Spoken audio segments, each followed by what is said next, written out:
The silence was deafening. For years, Adam Schiff had positioned himself as the moral authority on truth, accountability, and constitutional principles.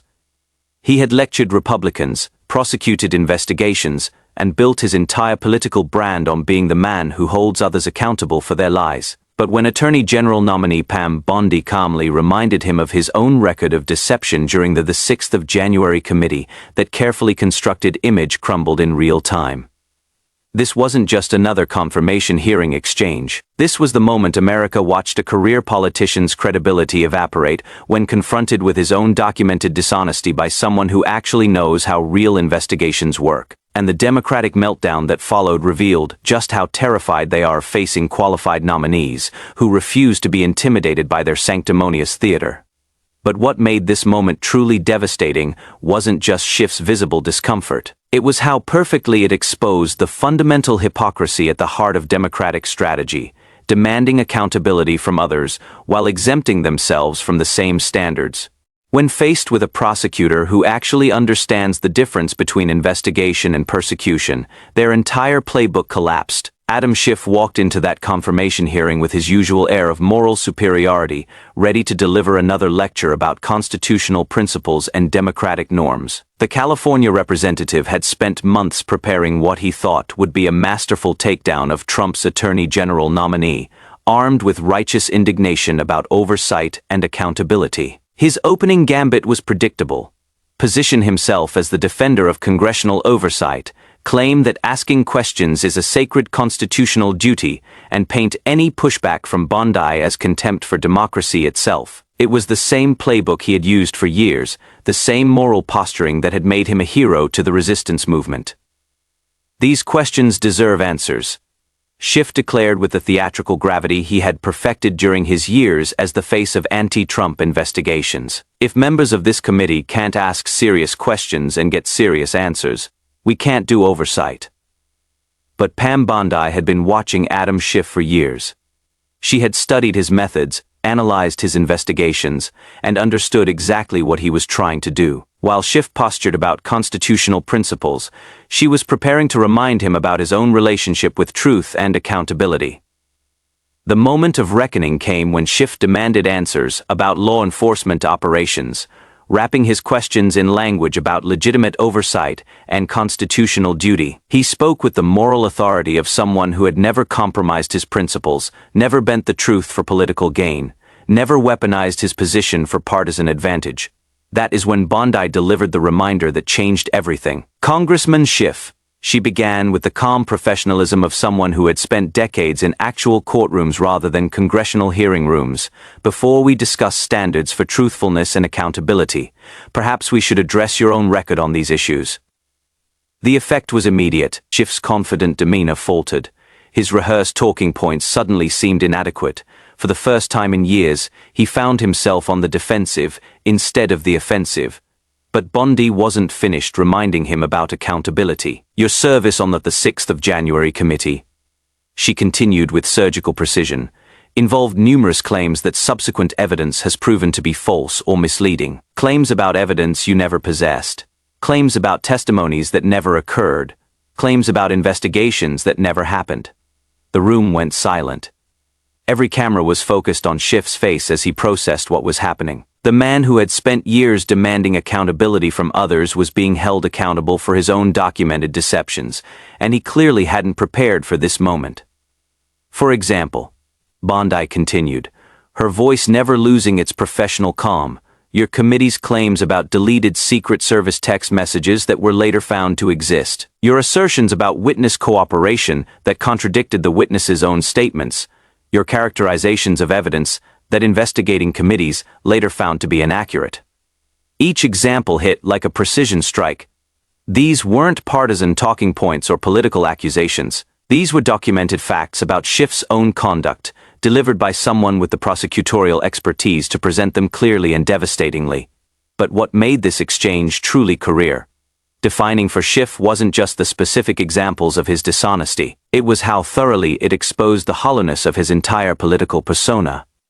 For years he had positioned himself as the champion of truth against lies, accountability against corruption, principle against partisanship. In minutes, Bondi had revealed him as exactly what his critics had always claimed, a partisan operative who weaponized institutional authority for political ends. The visual was devastating. Here was Schiff, who had spent years lecturing others about truth and accountability, being calmly educated about his own documented falsehoods by someone who actually understands how investigations should work.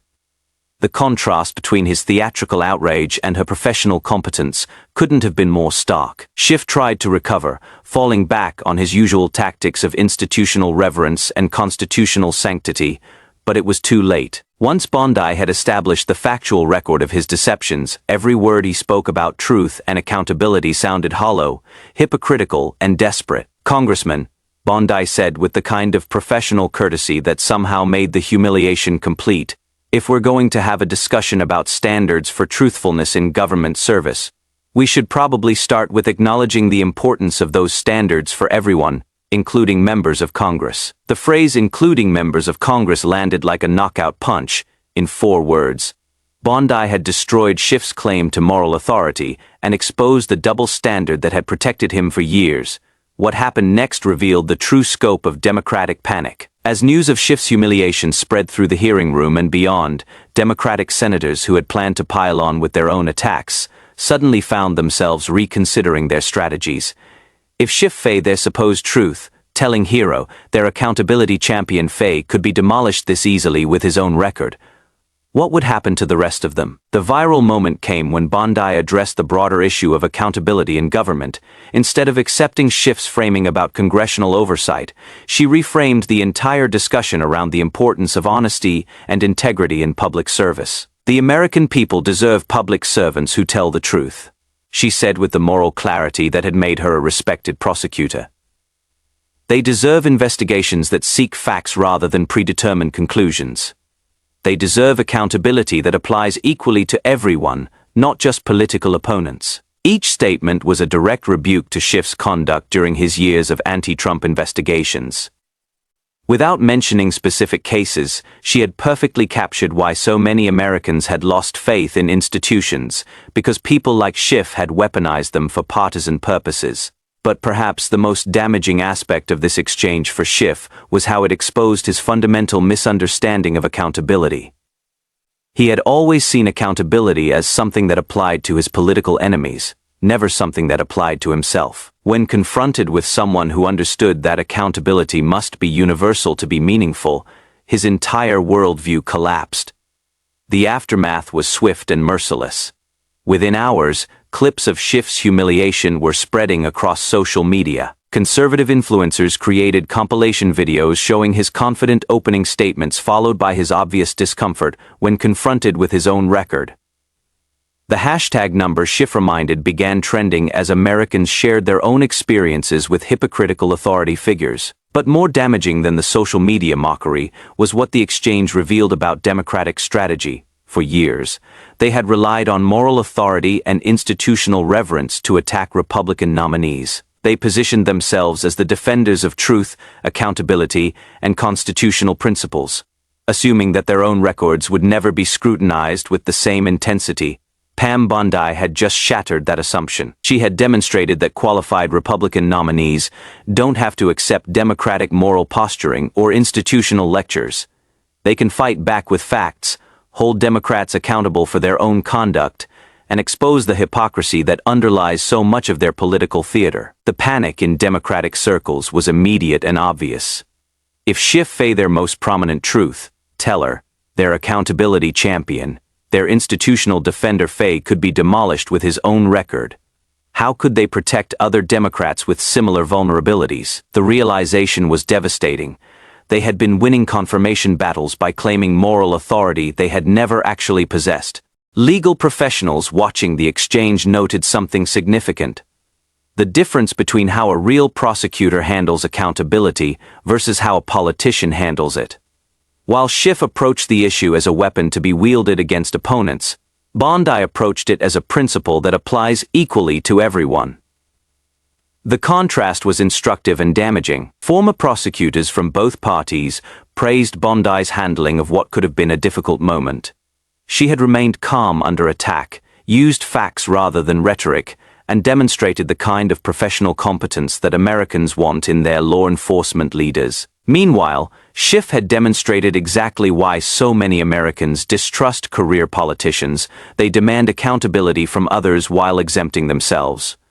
The most telling reaction came from Democratic strategists who recognized that Bondi had just changed the rules of confirmation battles. No longer could Democrats rely on moral posturing and institutional authority to intimidate Republican nominees. Now they had to worry about their own records being scrutinized by people who actually understand how to conduct real investigations. Nancy Pelosi's office worked overtime to craft messaging that didn't leave other Democrats vulnerable to the same kind of factual accountability that had devastated Schiff. But the damage was already done. The video of Schiff's discomfort when confronted with his own dishonesty had already been seen by millions of Americans. But beyond the immediate political implications, this exchange revealed something crucial about the nature of truth and accountability in American politics. For too long, these concepts had been weaponized by politicians like Schiff, who used them as clubs to beat their opponents while exempting themselves from the same standards.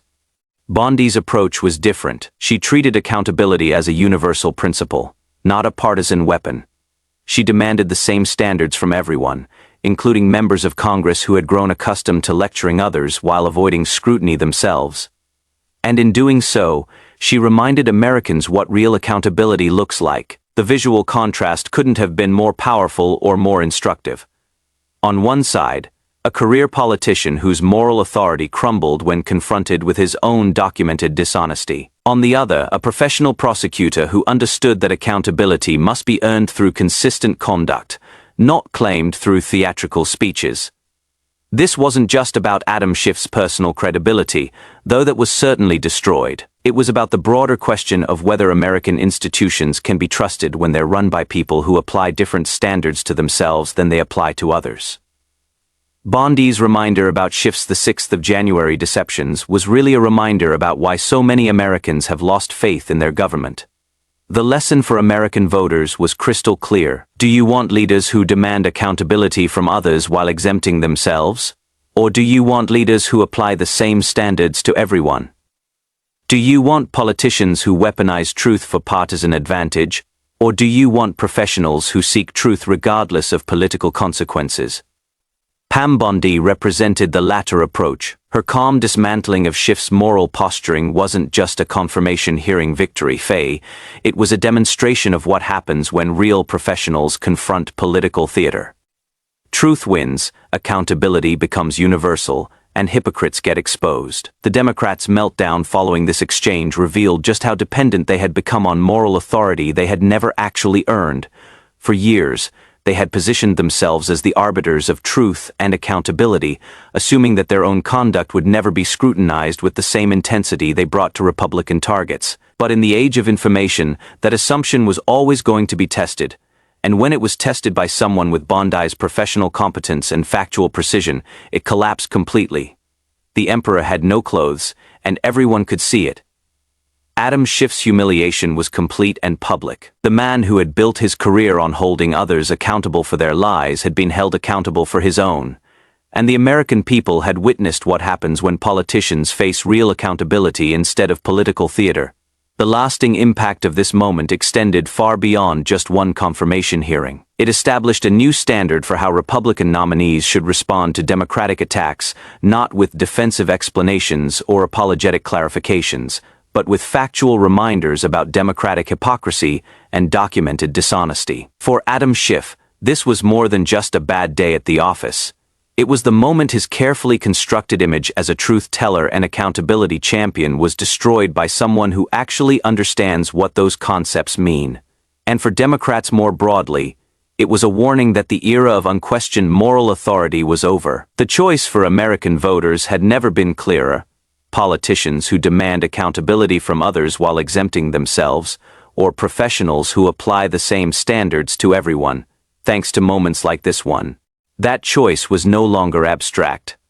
It was devastatingly clear, factually documented, and politically decisive. Pam Bondi didn't just remind Adam Schiff about his, the 6th of January lies. She reminded America about what real accountability looks like. And in doing so, she exposed the hollow foundations upon which so much democratic moral posturing had been built. The meltdown that followed was just the natural result of years of hypocrisy finally meeting someone who refused to be intimidated by it.